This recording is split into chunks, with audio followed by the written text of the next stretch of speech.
Welcome to the big. We're both drinking water. Stay hydrated. You got to stay hydrated, especially in this heat. Gonna get hot in the next couple days, I know. How are you? Good. How are you? Good. You've been holding it down thanks to Big Mike last couple days. Hold it down. I was in the bathroom. I love it. All right, you guys. We've got a very interesting topic that came up on today's show to go over. And registries. There was a time not long ago that even like a registry for like a baby shower, some people thought was tacky, which is ridiculous. You need a ton of stuff for a baby shower. But sometimes it can be looked at as like, give me. Tacky's a great word. Tacky's a great word. Yes. That's ridiculous. Baby shower, you're fine. Obviously, you register for a wedding. The new trend is divorce registries. So, I mean, it's obvious what it is. You get divorced, things get separated. I need new things. Buy me. Who gets the set of knives? One of you do. Now the other one's out of knives. I mean, on paper, it makes sense. Yes, I will give you that.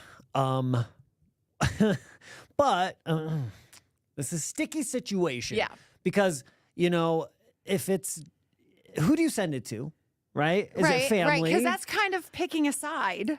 Absolutely. If you're a friend, And family, I think, would do it. If I were to send you a list, if I were to get divorced and send you a list, pots and pans, wine glasses, like wedding stuff that, I don't know, spatulas. Yeah. Aprons. Would that be tacky to get from me to you if you got an email saying, hey, Fizz is registered for his divorce and this is what he needs? Do I have to have a party to get it, first of all? Well, I feel like you would have to have somebody that started it for you. Because if I were to get that from you, and I know you well, and I'd want you to be taken care of in a home that you need to have the things you need. But if you were to just send that to me without me knowing anything was coming, or there wasn't a party where at least I get some hors d'oeuvres and a couple of free drinks, I would be like, dude, that is really, really tacky. Tacky. I really think so. I think you agree. I do. Like you would feel the same way if I did. Like all of a sudden, just like, oh, Fizz, and by the way, here's my needs. You're a grown adult. You can buy your own plates. Right. That's the other thing too about, like when you get married, you're starting out in life together. Yeah. When you get divorced, hopefully you've locked in a few things and, somewhat financially stable that you can go out and buy your new stoneware. I don't know. But I think tacky's the right word. I think it's tacky when there's a gift registry for like baby number 3 or even a shower for baby number 3. Yeah. I think it's tacky when there's an engagement party registry. Yeah. Right? Yeah. And when does it end? I know. When does it end? There's a lot of pressure, like if a friend of yours is going through something, or if, when kids get married and all of those things, I feel like there's this weird pressure of like, what is enough? Mm-hmm. What is enough? I mean, if you go to a gender reveal party, which I would never go to a gender reveal. Gross. I'd be like, I can't wait to see it on social media. Some people bring gifts to that. I'm like, I can't buy anymore, man. No. Okay. So let me ask you this. If you were to get divorced, what would be on your gift registry? Assuming that Ian got it all. Jason Momoa. I'm a simple lady. What is the one thing in your house that you would fight tooth and nail for when it comes to separating your stuff out? Listen, I know won't what even number stop one at is. My Le Creuset stuff. No, I was gonna say your Calphalon. My All-Clad. Or All-Clad. Yeah, I'm sorry, my D5 All-Clad. set. I thought you were gonna say Le Creuset because you were me, involved in the picking out of the when I was like getting my first one. That's what I'm saying. Listen, I would be like the All-Clad, the knives, the Le Creuset, the booze boards, everything in your kitchen, anything in your bedroom, my kitchen. Other stuff I would be fine with. I'd be like, you can have it. I mean, I would take the couches. Take it. That's fine. But the kitchen stuff, I would absolutely be like, it all stays, because that's kind of my, not kind of, that's my spot in the house, I always tell him that, like, when he sees that I get like mad about things getting put in the wrong position, like I'll be like, I can't find a spatula and why is it up here? Like the other day, a cutting board was Not only not where it goes, it was up high on top of the fridge. Like this would be like if I went to your workbench every day and just rearranged it. Don't touch my tools. That's what it feels like to me in the kitchen. So I would take all my kitchen stuff. Yep. Yeah. Yep. Would there be a be all end all? I've got a Le Creuset orange. Le Creuset. I call him Dutchie. Oh God, I love that guy. He's Le made the Creuset. best green chili in the history of the world. Yes. You're walking down the street like Steve Martin and the Jerk, and like, all I need is this Le Creuset. My small little whiskey collection, I would have to take with me. Not flasks, like actual bottles like, nice of whiskey. Yeah, collected over the years. Oh, nice. Yeah. Waiting for that special occasion. I would say if it came time that you're separating things, that's the occasion, buddy. Right. Well, good as time as ever. What is the one thing you guys would fight about most if you were getting divorced? What would be the biggest source of contention for your things? For things. Okay, I was going to say things. outside of like the kids. dog and the kids, right? And That's all. dog. No, I'm talking things, property, because you got to do it. Oh God, I don't know. I'm trying I to don't think know. Because can I double standard for just a second on this conversation? Like truly, and I'm recognizing that this is going to be a double standard. Okay. When it comes to our home, I've done so much of the like designing and decorating and picking out. It'd be very weird for me to be like, that's what you want? Like, or it'd be like, you're not getting that. So it'd be kind of weird. But, and that wouldn't be fair to him. So what are you talking about? Like your Prince picture or something? I don't know. I think like most of everything on the top 2 floors. Downstairs, where it's like our band room, except for my guitars. Right. He gets the drum set and his guitars. Okay, but that's already all like separated out anyway. And then the one sectional downstairs, he could have the big movies, like the big TV. What if he went for your Jeep? Because he could. Is he on the title? I don't know why you want to send me into a day like this. There is no way. Okay. The D5 cookingware. The knives. My Jeep. The Jeep. That's so funny. I'm trying to think. I don't think we own anything like that you'd have to serious like really value or something that I would fight that hard over.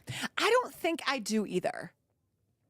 There would be heirlooms from families that would be fine, but I don't know if there would be one thing that we would say like in my head, I'm going room to room. And do you have gold bullion anywhere? Do you just have gold bars anywhere in your house? Like, I really think the only thing that I would take is my Le Creuset Dutch oven. I'm telling you. And everything else could fit right in there. It's like the sale at Murdoch's. If you can fit it in the bag, you can get it like at a discount. Yeah. Oh my God, that's funny. That's sad though. It's really sad. Like I don't have anything worth anything. Oh, right. I don't know. I have my whole 2 top floors that I'm like I'm set. Yeah. How about your bed? Yeah. Who'd get your bed? Whatever. It's fine. Right. If I get the kitchen, I get the let's talk Colorado. Big news this morning about Colorado and how dangerous it's been for the kickoff of water season in Colorado. The swimming, the paddleboarding, the boating. Yeah. Like Horsetooth Reservoir. Yeah. The Pooter. I feel like Northern Colorado, stay away a little bit. There's some microbursts and storms that have been rolling through and taking people off their paddleboards. Windy and all that kind of stuff. And it was just a good opportunity. We got into an interesting conversation on the show today. And like all joking aside, it's dangerous. Warning to, the earth will always win. I tell my kids that all the time. Don't ever be arrogant about nature. Nature is going to win every situation, every single time. Yep. Reservoirs can be looked at as, because they're so calm and people paddleboard, they're some of the most dangerous water because of the cold pockets in it. So if you fall in, you could be expecting the, temp to be 1 and people take that immediate breath. They drown their lungs. It's pretty scary, but that's why you hear about it on reservoirs so much. You have drinks, you're laid back, you're on a paddleboard maybe. Like Aurora Reservoir goes to 100 feet deep. 100 feet deep. What's a cold pocket? Like 100 feet down, that's where it's cold, or this cold pocket moves around the lake because it's like haunted or something? No, it's the depth of it. Okay, so at 100 feet down at Aurora Reservoir, it's colder, like cold enough to kill you. And it will be that cold at the surface too. If you put your feet in and just drag yourself across Aurora Reservoir on a paddleboard, you would notice drastic changes in the temp. Why is that? And that's because of the bottom of the reservoir, essentially. So like with diving, I'm certified to dive to 60 feet. You have to get special licenses or certifications to go 60 to 100 feet. Aurora goes to 100 feet deep. Chatfield really deep. Like my biggest mistake in diving in all the ocean was at Chatfield for of all things because it was really, really cold. And so it's just a good warning. And I always, with the age my kids are at, I'm like, reservoirs will sneak up on you with how dangerous they can be. I feel like I could dive 60 feet down without a tank or anything. Oh, just go. You couldn't. I'll hold my breath. Yeah. I could free dive. Yeah, free dive. Yeah, you could. Yeah. What would I find at the bottom of Aurora Reservoir 100 feet? An airplane. An airplane? There's an airplane. What kind of airplane? Like a little Cessna. Like there's an airplane. You didn't know that? An airplane went down and... There's an airplane at the bottom of Aurora Reservoir. And when you do go get certified, you can go down and around it. I think it's at the 100 feet point where you need special certification. How did the plane get there? I don't know. Haunted. Is it an urban Cold legend? Pocket? Cold Pocket. Is it an urban legend? Like, no, it's there. Is the pilot still inside of that very Titanic? Like, you can go look for some remains. Is there a buried treasure? No. Yeah, all gold of those medallions? Things. Yes, all of those things. Yes. That gold bullion that's not in your house? Yeah. Chatfield has a toilet at the bottom of it. Why? So if you have to go. Like really deep? Yeah. Well, Chatfield's not that deep. And I'm talking like even like the little paddleboard side. That's where the toilet is. It's not on the big lake. It's on the little lake. Did somebody ditch a toilet? Or did somebody put it there like to make art? And fish have called it home now. Yeah, that's what paddleboarders really want to see. Like, if we go down deep, you guys, we can see the toilet. There's somewhere in the Caribbean where there's like statues and stuff. And so you dive to see art. It's so dumb. They have those everywhere. It's so dumb. Why is it dumb? Because it's like looking at a toilet. It's looking at a statue underwater. Go see a fish. Go see a fish. I think it's nice. It gives you something extra to look at if there are no fish, because sometimes on dives you don't see fish. All that being said, be safe. Oh, Colorado. another sea cucumber. Seriously. Those are cute. Go find that plane. Bye, guys.